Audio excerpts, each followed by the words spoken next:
Hey everyone, welcome back to my YouTube channel. मेरा नाम प्रियंका है। आज मैं आप लोग के लिए कन्हैयालाल मिश्र प्रभाकर जी का जीवन परिचय लेके आई हूँ, जिससे आप लोग इस जीवन परिचय को अच्छे से तैयारी कर सके और अच्छे मार्क्स लेके आ सके। अब टाइम बहुत ही कम बचा है, आप लोग जितना हो सके अधिक से अधिक मेहनत कीजिए और अच्छी मार्क्स लेके आइए। तो चलिए क्लास की शुरुआत करते हैं। क्लास अच्छी लगेगी तो मुझे सब्सक्राइब कर लीजिएगा एंड लाइक कीजिएगा और अपने दोस्तों के पास शेयर कीजिएगा। तो चलिए क्लास की शुरुआत करते हैं। ये कन्हैयालाल मिश्र प्रभाकर जी का जीवन परिचय है।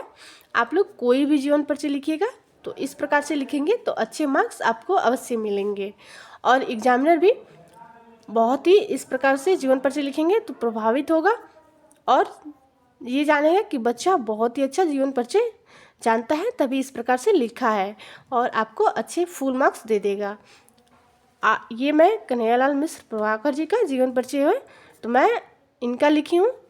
यहाँ पे नाम आप लोग कोई भी किसी का लेखक या कवि का लिखिएगा तो इस प्रकार से बना के कोने में ये फ्रंट पे लिखिएगा।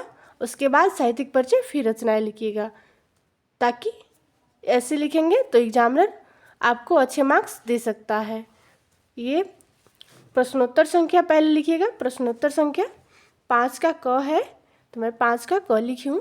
आप कोई भी ख हो चाहे क हो जो भी लिखिएगा तो पहले ऐसे लिख दीजिएगा हेडिंग के तौर पे।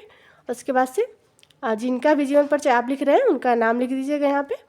फिर कोने में एक जन्म, जन्म स्थान, पिता का नाम और मृत्यु, और भाषा शैली भी लिखना हो तो लिख दीजिएगा। उसके बाद इतना लिख के फिर साहित्यिक परिचय फिर रचनाएं लिखिएगा।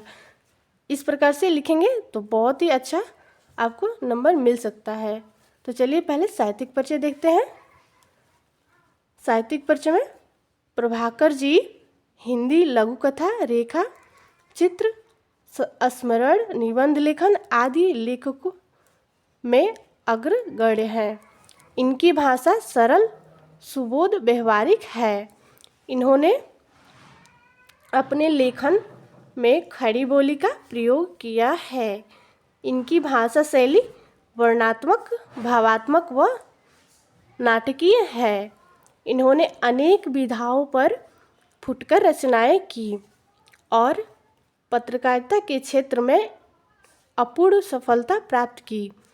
इनकी पत्रकारिता में मानवतावादी दृष्टिकोण मिला, जिससे ये एक आदर्श पत्रकार के रूप में प्रतिष्ठित हुए। इन्होंने अपनी पत्रों में निर्भीक होकर सभी समस्याओं पर अपनी विचार की। इनके संस्मरणों में भारतीय स्वतंत्रता संग्राम के इतिहास की झांकी मिलती है। देश तथा हिंदी भाषाओं का असाधारण सेवा के कारण हिंदी गद्य साहित्य में इनका महत्वपूर्ण स्थान मिला है। अब देखेंगे रचनाएं। रचनाएं में पहले रेखा चित्र देखेंगे। रेखा चित्र है माटी हो गई सोना, और दूसरा है महके आंगन चहके द्वार। अब देखेंगे लघु कथा।